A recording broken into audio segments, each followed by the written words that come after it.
TNPSC எக்ஸாமில் கேட்கப்பட்ட கேள்வி, the next term of the sequence 4, 6, 12, 14, 28, 30 dash என்ன வரும்னு கேட்குறாங்க. இப்போ ஜஸ்ட் அப்படியே இதோடைய டிஃப்ரென்ஸை மட்டும் பாருங்கள்.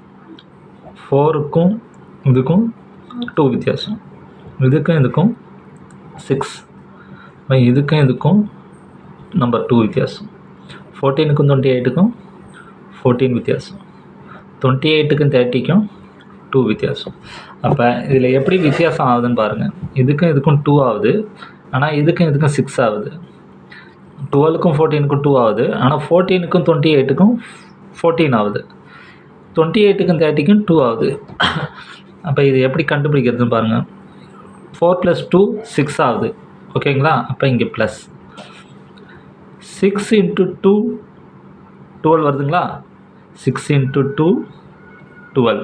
அப்போ இங்கே 2ஆல் இன்ட்டு பண்ணுறாங்கன்றது தெரிய வருது. ஓகே, இப்போ 12 + 14 12 + 2 14 வருது. திரும்ப இங்கே ப்ளஸ். அப்போ 14 × 2 போட்டு பாருங்கள். அப்போ 28 வருது. ஓகே, அப்போ 28 + 2 30. அப்போ எகைன் நம்ம என்ன பண்ணணும்? 2ஆல் இன்ட்டு பண்ணணும். இப்போ 2 பண்ணால் என்ன வரும்? 60. அப்போ ஆன்சர் வந்து 60. இது டிஎன்பிசியில் கேட்கப்பட்ட கேள்வி. இதேமாரியே கேள்வி உங்களுக்கு கேட்கலாம்.